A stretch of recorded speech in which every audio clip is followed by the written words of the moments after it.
Hello, welcome to Poetry Changes Lives, my book that I wrote about poetry and its effect on my life and how it has the power to change people's mood, people's attitudes, and therefore ultimately their lives.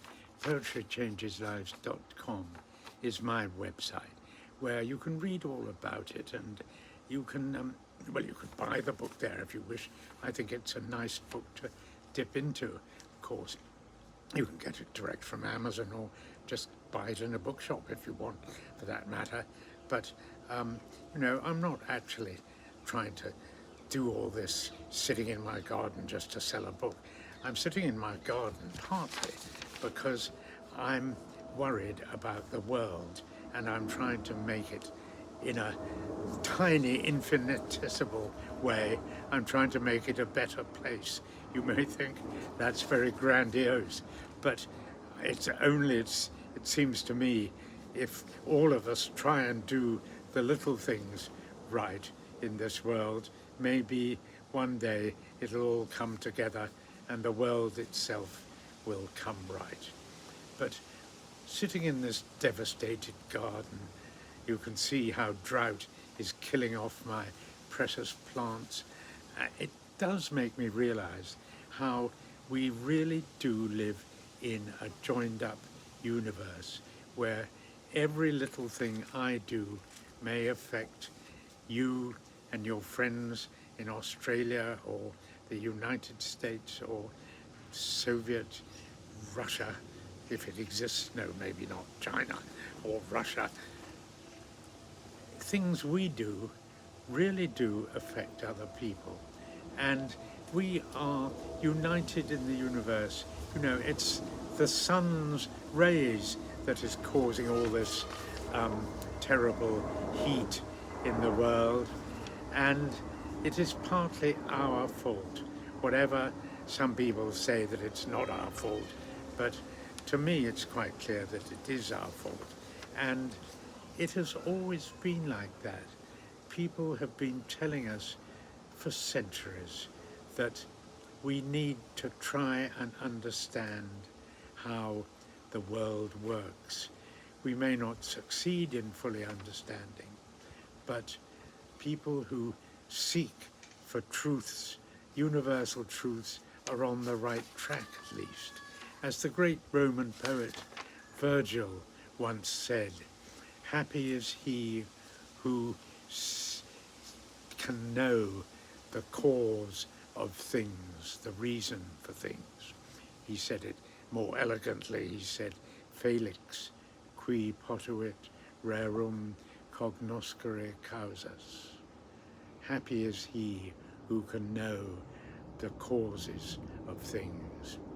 And it would make me happy, though I'll never in truth know how the universe works.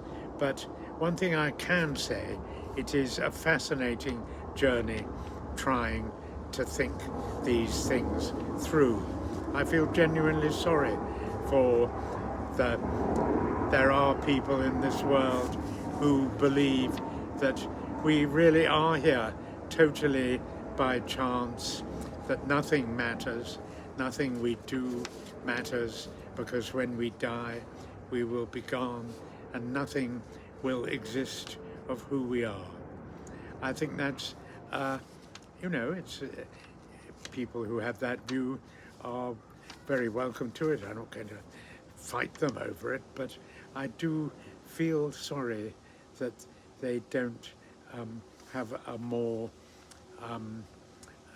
ready to listen sort of inquiring mind about these things, because I think the possibilities are so exciting when you think of the opposite of how there is, I believe, a higher power in the universe that does have a reason for everything.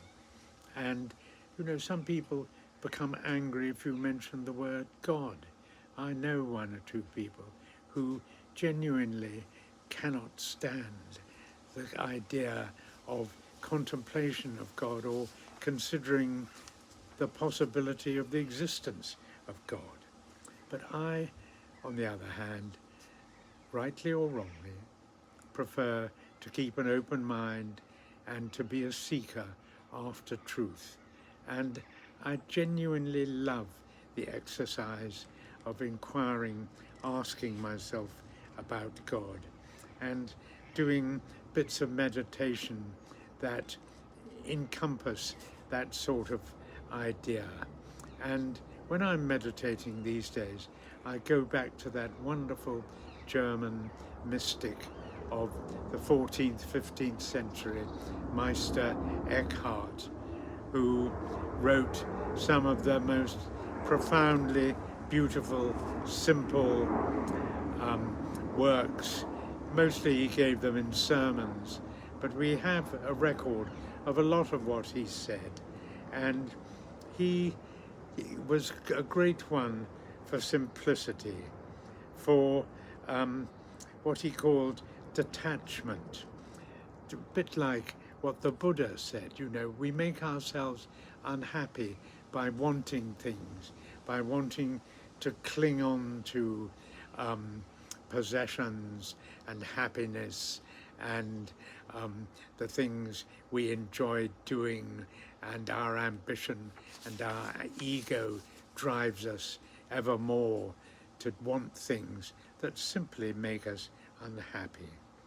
And Meister Eckhart, living in the 13th century, I was wrong, not the 14th and 15th, in the 13th century, was telling us, keep it simple, for goodness sake, keep it simple. So I'm going to read one or two of his sayings that I often just take one and think about it for half an hour, or sometimes longer, when I'm feeling really sort of in need of a bit of spirituality. You know, I'm not saying I'm a spiritual person at all, but I love that entry into the world of spirituality, where I dare to take a step and ask myself some of these strange questions to which there is never a concrete answer. Here is an example of one or two things Meister Eckhart said 700 years ago about God's nearness. He said, God is nearer to me than I am to myself. Gosh. In other words, God is a part of us. We are so much his creatures that he is a part of us, and we are a part of us, of him. He said, God within, God is at home. It is we who have gone out for a walk. He also said, a man should not have a God who is merely a product of their thought, nor should a man be satisfied with such a God. What he said was, wherever you are, you must be wholly there. And if you are wholly present wherever you are, whatever you're doing and thinking, if you are wholly present, absorbed in what you are doing, God will be there too.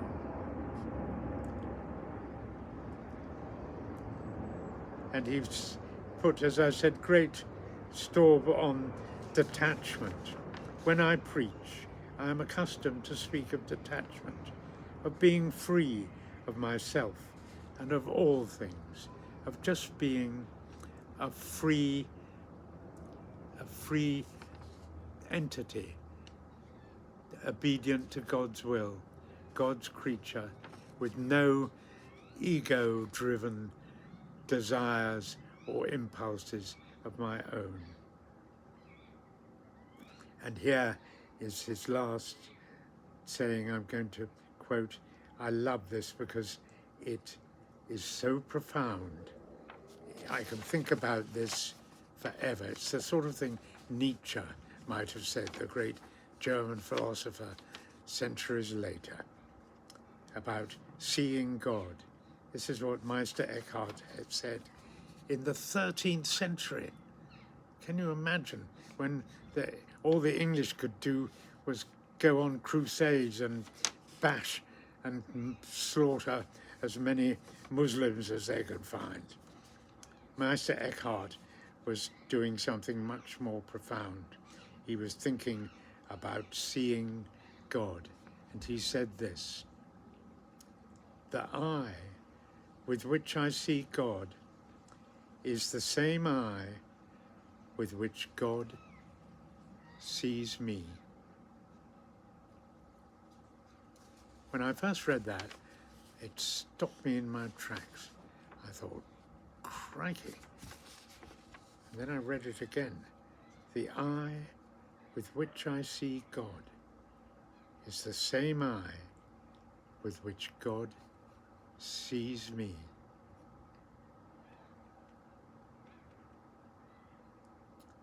I could meditate about that, for hours.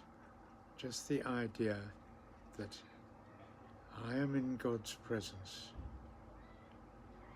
Whatever I do, I may think I am finding out about God, but God already knows. God is seeing things through my eyes. Whether I know it, whether I like it or not, it's happening. God is in me, and that means, in a strange way, I am in God.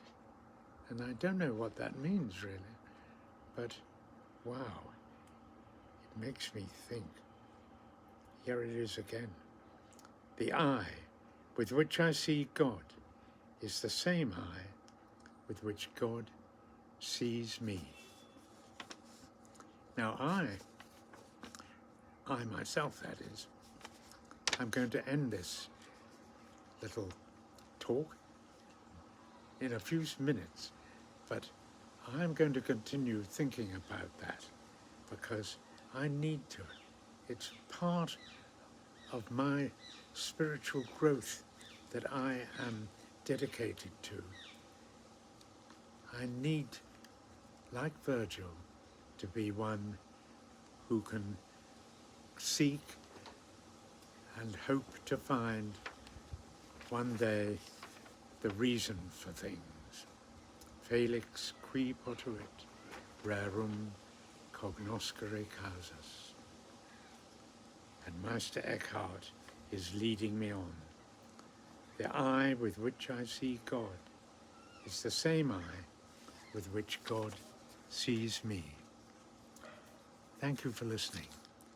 Isn't it wonderful the way poetry and prayer combine, give us a bit of spiritual growth? Thanks for listening today.